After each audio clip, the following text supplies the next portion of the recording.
Hoy vamos a meternos con una pregunta que parece tener la respuesta más obvia del mundo. ¿Cuándo está muerta una persona? Suena sencillo, ¿no? El corazón se detiene, fin de la historia. Pero resulta que esa respuesta, que fue válida por milenios, hoy o ya no sirve. La tecnología la hizo pedazos. Para entender este lío, tenemos un documento académico que se mete de lleno en el concepto de la muerte, tanto desde la biología como, desde el derecho. El objetivo de esta charla es desarmar por completo esta idea. Vamos a explorar por qué el viejo método del pulso y la respiración quedó obsoleto, cómo la medicina se vio forzada a buscar la respuesta en el cerebro, y sobre todo, de qué manera la ley tuvo que intervenir para poner orden y decir, con precisión de minutos, ¿cuándo termina legalmente la vida de alguien? A ver, empecemos por el principio, que parece casi de sentido común. Durante siglos la cosa era simple. Si a una persona le dejaba de latir el corazón y no respiraba, estaba muerta. Lo veías, lo sentías, no había debate. Era un hecho. Claro, y era un método perfecto para su época. Funcionaba porque esas tres patas de la vida, el corazón bombeando, los pulmones respirando y el cerebro funcionando, estaban unidas por un hilo muy corto. O sea, si se cortaba la circulación, el cerebro se quedaba sin oxígeno y moría en cuestión de minutos.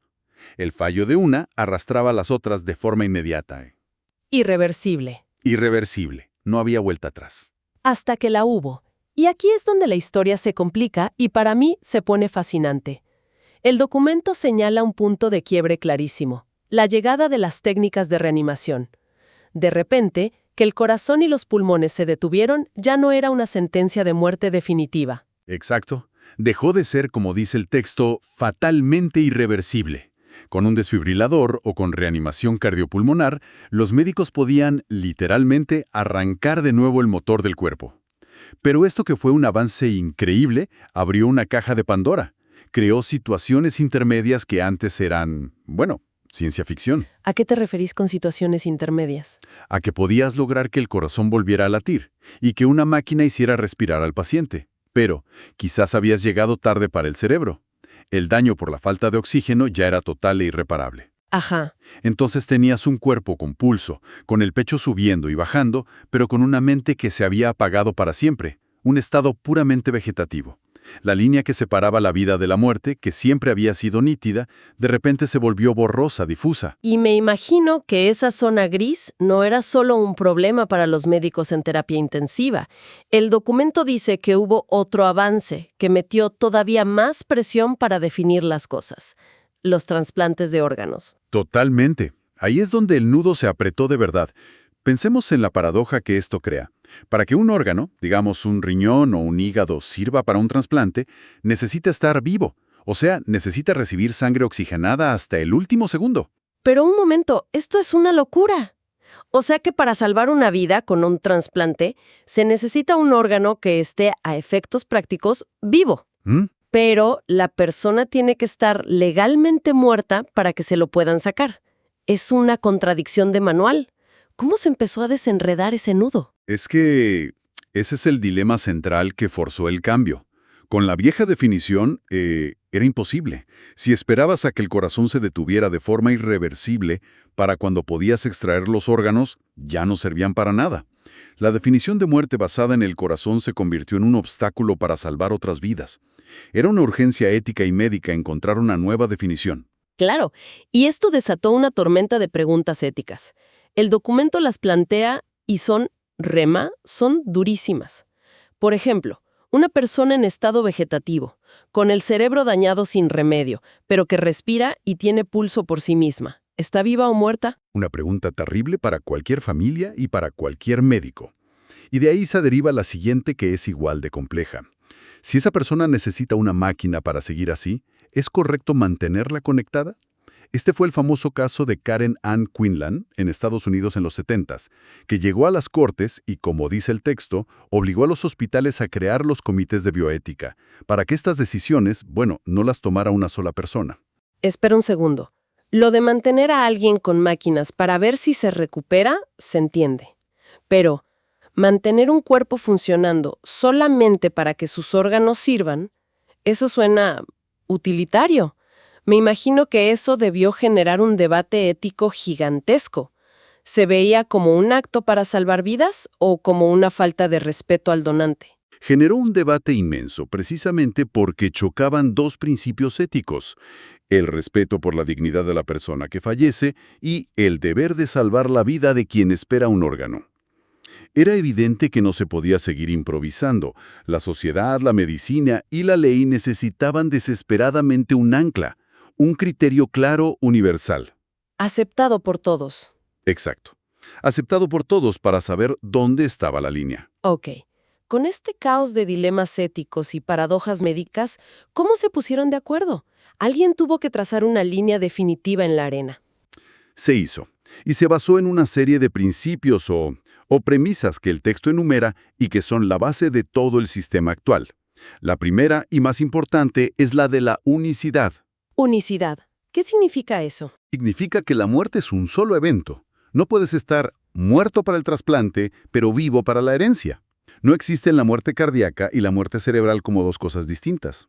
La muerte es una sola, un único momento, y cuando se declara, tiene consecuencias para todo y para todos al mismo tiempo. O sea, Se detiene la reanimación, se activa la sucesión de bienes y se abre la posibilidad de donar órganos.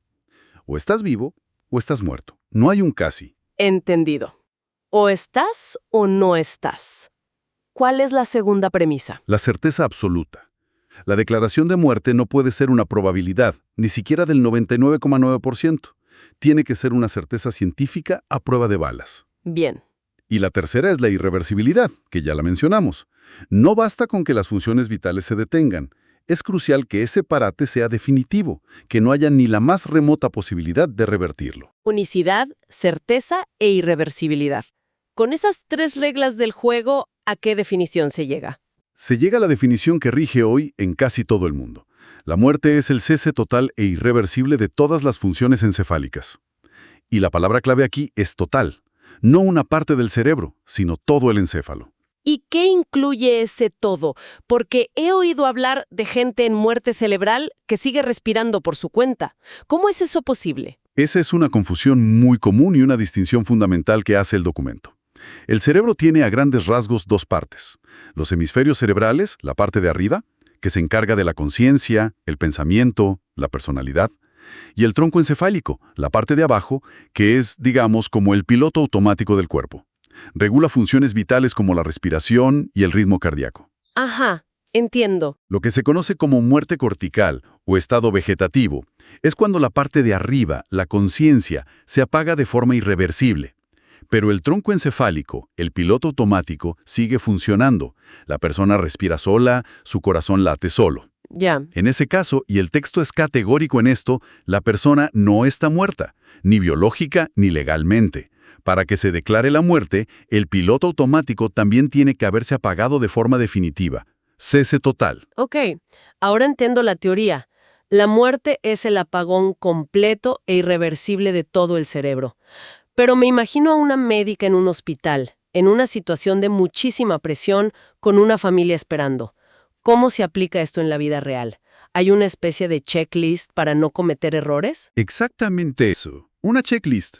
El documento pone un ejemplo perfecto con la Ley de Trasplantes de Argentina, que lo detalla paso a paso.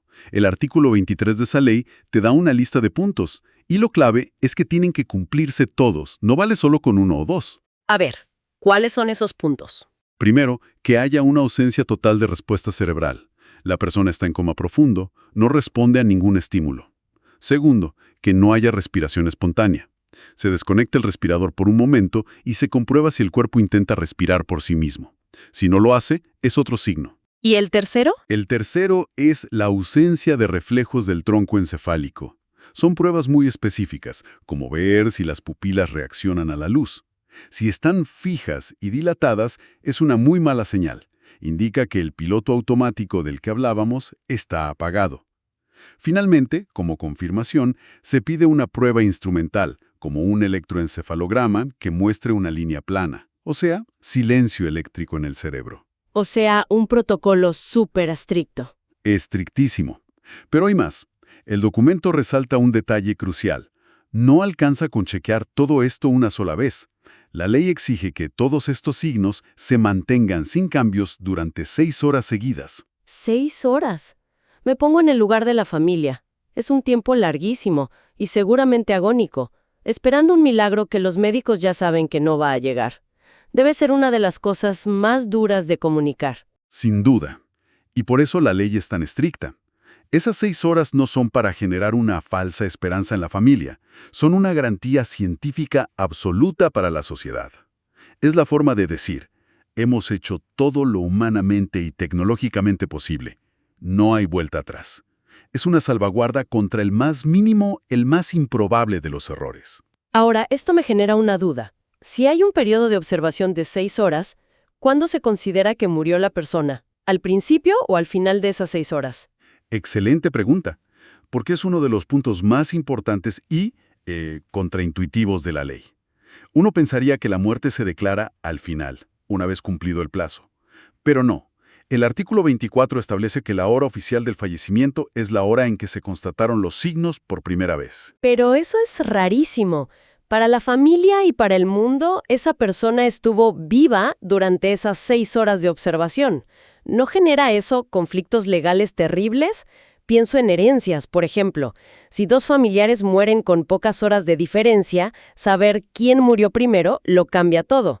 Parece una pesadilla burocrática. Podría serlo, y por eso la ley es tan precisa. Legalmente, la muerte ocurrió al inicio. Esas 6 horas son un periodo de confirmación de un hecho que ya sucedió. Y las consecuencias son enormes, como bien decís. Define la línea de sucesión en una herencia, la validez de un testamento, el cobro de un seguro de vida. La hora exacta de la muerte puede significar millones. Por eso no puede haber ambigüedad. La ley fija el momento en el primer diagnóstico y el resto es pura corroboración.